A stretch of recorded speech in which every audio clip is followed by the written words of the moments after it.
नमस्कार, मी संजय वरकड. आपण आत्ताच न्यूज यात्रा पाहायला सुरुवात केलेली आहे. अशोक खरातच्या कर्मकहाण्या आपण न्यूज यात्रावर सांगत आहोत. आज आपण अशोक खरातच्या संदर्भामधील काही बातम्या अत्यंत धक्कादायक आहेत अशा सांगणार आहोत. एकतर स्पेशल इन्व्हेस्टिगेशन टीम विशेष तपास पथकाने अशोक खरातची आज कसून चौकशी केलेली आहे. दुसरीकडे ज्या महिलेच्या तक्रारीवरून खरातविरुद्ध बलात्काराचा गुन्हा दाखल झालेला आहे त्या महिलेचा सुद्धा जबाब आज पुन्हा एकदा नोंदवून घेण्यात आलेला आहे आणि त्याचं काम जवळपास अंतिम टप्प्यात आलेलं आहे. या महिलेने दिलेली तक्रार आपण आज सविस्तरपणे सांगणार आहोत. अनेक माध्यमांनी त्यामधील जे काही काळे कृत्य अशोक खरातने केलेले आहे ते सांगितलेले नाही, कारण ते शब्दप्रयोग करणं जरी अवघड असलं तरी या महिलेची जी फिर्याद आहे, जिच्याहून खरातवर गुन्हा दाखल झालेला आहे, त्या फिर्यादीच्या बाबतीमध्ये तिचा जो जबाब पोलिसांना दिला होता तो जबाब पण आपण दुसऱ्या टप्प्यात या व्हिडिओमध्ये सांगणार आहोत. या सगळ्या प्रकरणावरून राज्य महिला आयोगाच्या अध्यक्ष रुपाली चाकणकर यांनी अखेर राजीनामा दिलेला आहे. प्रचंड टीकेची झोड उठल्यामुळे त्यांना राजीनामा देणं भाग पडलेलं आहे. खरं तर त्यांनी हे प्रकरण उजेडात आलं तेव्हाच राजीनामा द्यायला पाहिजे होता. आणि दुसऱ्या बाजूला आणखीन एक महत्त्वाचा मुद्दा या सगळ्या प्रकरणामध्ये आहे, तो म्हणजे ज्याच्यामुळं हे सगळं प्रकरण उजेडात आलं तो नीरज जाधव सध्या पोलिसांच्या अटकेत आहे. आणि त्याचं काय म्हणणं आहे आणि पोलिसांना त्याच्याकडनं आणखीन काही माहिती मिळते आहे का, आणि त्याच्या माहितीच्या आधारे इतर महिलांची सुद्धा पोलीस चौकशी करण्याची शक्यता निर्माण झालेली आहे. तर आपण आता सुरुवातीला जसं सांगितलं, जसं की या बलात्काराचा आरोप करणारे महिला आणि किंवा जिच्यावर बलात्कार झालेला आहे त्या महिलेने जी तक्रार दिलेली आहे त्या महिलेचं काय म्हणणं होतं आणि तिचा जबाब काय होता हे आपण थोडक्यात समजूया. या महिलेचा मेहुणा आणि ही संबंधित महिला सर्वात आधी अशोक खरातला भेटली होती. अशोक खरातने या महिलेला सुरुवातीलाच आपला विश्वास संपादन करून कसं मोहामध्ये अडकलं आणि जाळ्यात फसवलं आणि अंधविश्वासाला बळी पाडलं हे या जबाबामध्ये दिलेलं आहे. या महिलेच्या म्हणण्यानुसार तिचं लग्न जमत नव्हतं, त्यामुळं अशोक खरात या सगळ्या प्रकरणामध्ये आपल्याला मार्गदर्शन करतील म्हणून त्यांना कुठून तरी माहिती मिळाली आणि ती आपल्या मेवण्यासोबत सगळ्यात आधी अशोक खरातला भेटली होती. अशोक खरातने तिच्या लग्नामध्ये नेमका काय अडथळा आहे हे अक्षरशः भूलथापा देऊन सांगितलं आणि तिला एक काळा खडा वापरायला सांगितलं होतं. आणि तिला असंही सांगितलं होतं की हा जो काळा खडा आहे तुझं गळ्यामध्ये शेवटपर्यंत ठेवू, नाहीतर तुझं लग्न मोडून जाईल. त्यामुळं या महिलेने तो काळा खडा त्यांनी सांगितल्या प्रमाणे गळ्यामध्ये बांधला आणि त्यानंतर तिचा साखरपुडा झाला. साखरपुडा झाल्यानंतर संबंधित महिला ही एका शाखेची पदव्युत्तर विषयाची विद्यार्थिनी असल्यामुळे परीक्षेच्या काळामध्ये तिने तो खडा बाजूला काढून ठेवला होता. तर अशोक खरातने तिला असं सांगितलं होतं की हा जर खडा तू काढला तर तुझ्या आयुष्यामध्ये पुन्हा वाईट दिवस येतील आणि तुझा साखरपुडा पण मोडू शकतो, त्यामुळं लग्न होईपर्यंत हा खडा तुझ्या गळ्यात राहू दे.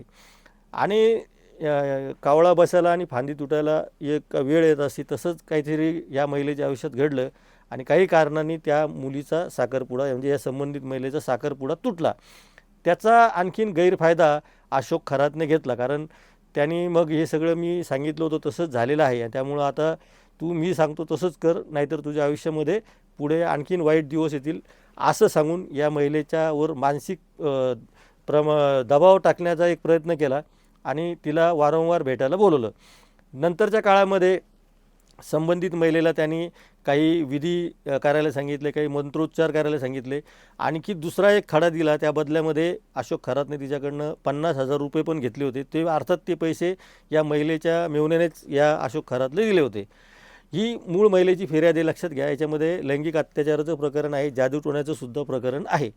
त्यानंतर या महिलेला काही विधी करायला सांगून तिला त्याने असंही सांगितलं की मी भगवान श्रीकृष्णाचा अवतार आहे आणि मी जे जे काही करेल ते तुझ्या भविष्यासाठी करतो आहे, मी जे काही करणार आहे त्यामुळे तुझं शरीर पवित्र होणार आहे असं सांगून त्याने या संबंधित महिलेवर अत्याचार केले. तिची पदव्युत्तर परीक्षा सुरू असतानासुद्धा प्रत्येक पेपरच्या आधी तिला त्यांनी भेटायला बोलवलं आणि तिच्यावर पुन्हा अत्याचार केले, अशी ही मूळ फिर्याद आहे. आणि या फिर्यादीमध्ये तिने असं म्हटलेलं आहे की त्याने अत्याचार केल्या सुरू असतानाच तिचं दुसरं लग्न जमलं आणि त्याने असं सांगितलं की दुसरं लग्न जमलं याचा अर्थ असं नाही की आधीचा जो साखरपुडा तुटला होता त्या अर्थानं ते तिचं लग्न पहिलंच होतं, पण ते दुसऱ्यांदा तिचं लग्न जमलं आणि तो लग्न समारंभ पार पडल्यानंतर या महिलेचा मेहुणा परत या लग्न जमल्यानंतरही आणि लग्न झाल्यानंतरही अशोक खरातकडं दोघांना पण तिच्या पतीला आणि या महिलेला घेऊन गेला होता आणि पतीला बाहेर उभं करून सुद्धा त्याने हिच्यासोबत मला काही विधी करायचे आहेत आणि हे विधी झाल्याशिवाय तुमच्या आयुष्यात सुख समाधान येणार नाही असं सांगून पतीला अक्षरशः कॅबिनच्या बाहेर उभं करून याने कॅबिनमध्ये या महिलेवर अत्याचार केलेले आहेत. त्यामुळं अशोक खरात हा किती पोचलेला होता हे एका फिर्यादीवरून लक्षात येतं. या महिलेने जे वर्णन केलेलं आहे ते खरंच या सगळ्या चॅनलवरून आपण सांगू शकत नाही, इतक्या भयंकर पद्धतीने तिच्यावर त्याने लैंगिक अत्याचार केलेले आहेत. त्यामुळं अशा माणसाला पाठीशी घालणाऱ्या राज्य महिला आयोगाच्या अध्यक्ष रुपाली चाकणकर यांनी खरं तर त्यांच्या राष्ट्रवादी काँग्रेस पक्षाच्या प्रदेशाध्यक्षपदाचा सुद्धा राजीनामा तातडीने द्यायला हवा. कारण तुम्ही महिला म्हणून जेव्हा राजकारणात येतात आणि राज्य महिला आयोगाच्या पदावर बसून तुम्ही अशा भिकारचोट माणसाच्या मागे उभे राहता, त्यावेळी तुमच्या एकूणच भूमिकेविषयी शंका घ्यायला खूप मोठी जागा आहे आणि अशा शंकास्पद व्यक्तीने सार्वजनिक जीवनातल्या महत्त्वाच्या पदावर असता कामा नये ही सर्वसाधारण भूमिका असते. अशोक खरातच्या या एका महिलेच्या तक्रारीनंतर आता आधी आपण जसं कालच्या व्हिडिओमध्ये सांगितलं होतं की तिथले एक स्थानिक पत्रकार आहेत दत्तात्रय खेमनार यांच्याकडे सुद्धा काही महिला आधी आल्या होत्या 2022मध्ये आणि त्यावेळी राज्य महिला आयोगाच्या अध्यक्षांनी हस्तक्षेप करून या सगळ्या प्रकरणामध्ये दबाव आणला होता. काही पोलीस अधिकाऱ्यांनी सुद्धा खेमनार यांच्यावर दबाव आणला होता. त्यामुळे ज्या महिला खेमनारांना भेटल्या होत्या त्या महिलांचे आता पोलीस आणि विशेष तपास पथक हे जबाब नोंदवू शकतं. संबंधित महिलेने दिलेल्या तक्रारीसारख्याच अशा किती महिला असू शकतात याचा आता अंदाज करणंसुद्धा कठीण आहे, अशी माहिती आत्ता विश्वसनीय सूत्रांनी दिलेली आहे. त्यामुळे हे प्रकरण खूप भयंकर आहे. नुकताच याच महिन्यामध्ये आपण जागतिक महिला दिन साजरा केलेला आहे आणि याच महिन्यामध्ये आपल्याला अशा महिलांवरील अत्याचाराच्या घटना महाराष्ट्राला बघाव्या लागत आहेत आणि राज्य महिला आयोगाच्या अध्यक्षांचाच त्याच्यामध्ये या संबंधित आरोपीशी संबंध जोडला जातो आहे, हे त्याहूनही भयानक आहे. त्यामुळं या सगळ्या प्रकरणामध्ये आणखीन काय होतं आहे, किती महिला जबाब द्यायला पुढे येत आहेत, नीरज जाधवच्या जबाबामध्ये आणखी काय येतं आहे, या सगळ्या गोष्टींची माहिती आपण न्यूज यात्रावर देणार आहोत. याआधी आपण अशोक खरातच्या प्रॉपर्टी त्याने बेनामी प्रॉपर्टी कशी जमवली होती, एकूण त्याची लैंगिक अत्याचाराची मोडस ऑपरेंडी काय होती, असे 2 व्हिडिओ आपल्या चॅनलवर टाकलेले आहेत. ते सुद्धा आपण बघू शकता आणि या पुढच्या काळामध्ये सुद्धा अशोक खरातचं एकूण एक प्रकरण आपण न्यूज यात्रावर दाखवणार आहोत. त्यामुळं आपण पाहत राहा न्यूज यात्रा, हे आहे आपलं चॅनल.